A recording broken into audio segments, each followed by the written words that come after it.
Hello everyone, it's me again, your friend Viol from iSaveInvestify.com, and today we are very glad to have a friend who is going to share her saving style as a teacher like me and like you also. So without much ado, here is our guest for today. Hi there, I'm Sarah from China. I used to work with Bill in Ningbo, China, and I visited the Philippines in 2013, and got to know something about your lifestyle. And today I'm happy to be interviewed by Bill to tell you something about saving money. Thank you very much, Sarah, for that very short but very clear introduction and a very friendly introduction. And first of all, I'd like to thank you for welcoming me here in Wuhan. It's really a very good city, and I know this is your home province. Yes, I know that you're from Hubei. So yes, Sarah, I'm here to interview you more on saving. So maybe I'll ask you directly the first question that I would really want to know. So could you please share to us, how did you start your thrifty lifestyle? Actually, I think I was born like that because my family, like my grandpa, grandma, and my mother, they are thrifty people. Yeah. So I was influenced by them, and for me, when I was young, I used their money because they earn money. They work very hard to earn money, so I know it's not easy to make money. So I'm thrifty on buying stuff. Yeah. But after work, Yes. Yeah. I think that's kind of a lifestyle for me. Oh, okay. So you're telling that you value your parents' hard work. Yep. Wow, that's a very good thing to know, Sarah. That there are many students right now actually who doesn't value their parents' work. So when they receive their money, they go shopping and then just spend the money they receive from their parents every month. That's a very good thing to know from someone like you who said you learned your thrifty lifestyle from your parents. So when you go to work, you said you also live that way. So could you please share to us? I know that you have much savings this time for the several years I've known you.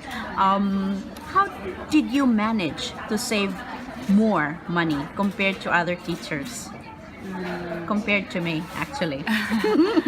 I'm not sure whether I saved more compared to you, but I did save some. I think the first point is that I seldom buy stuff unnecessary. I'm not a person with too strong material desire. Wow. When I buy something necessary, I don't buy luxury stuff. I just buy stuff for its quality or for its practical aspects. Yes.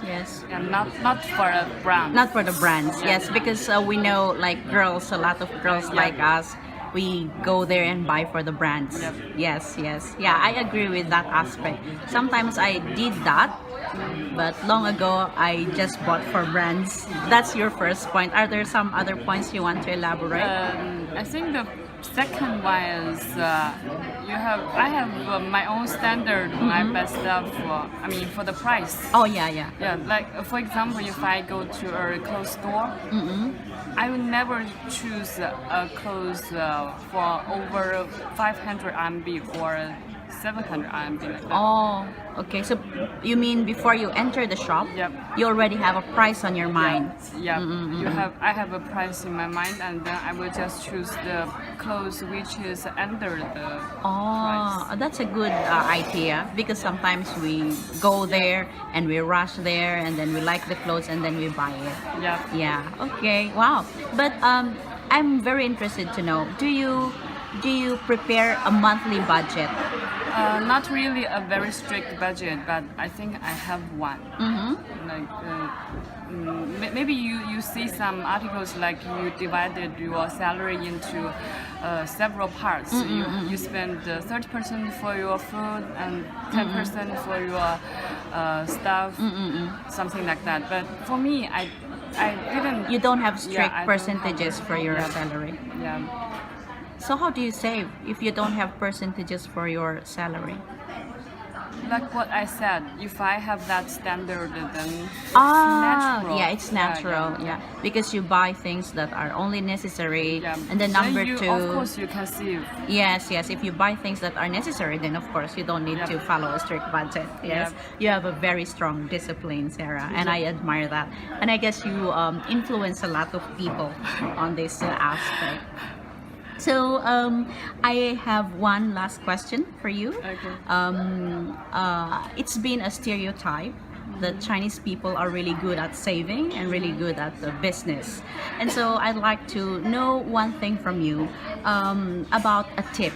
Can you give just a very important tip, just one tip for teachers like me, for other teachers who are watching our videos right now? What Chinese saving tip can you share with us today? Just one. First of all, I would like to answer. I would like to explain your just now what you said. Yes. Chinese people are good at thinking, good at saving. Saving, yes. I think that's a Chinese style because people in China before actually in history we were very poor.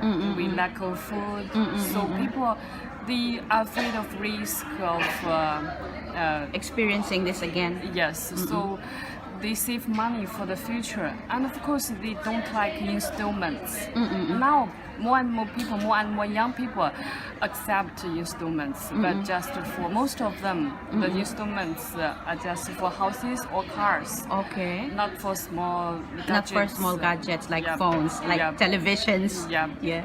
So they don't want to pay for the interests. Ah. Yeah. So how do they pay this?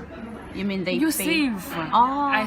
We save first, and then we use like 10% or 20% Of our your savings. to buy that stuff. So you don't really spend all your money to buy the stuff you like. I think most of the people at my age or older than me, they have this kind of concept. But I think for people younger than me, they're changing.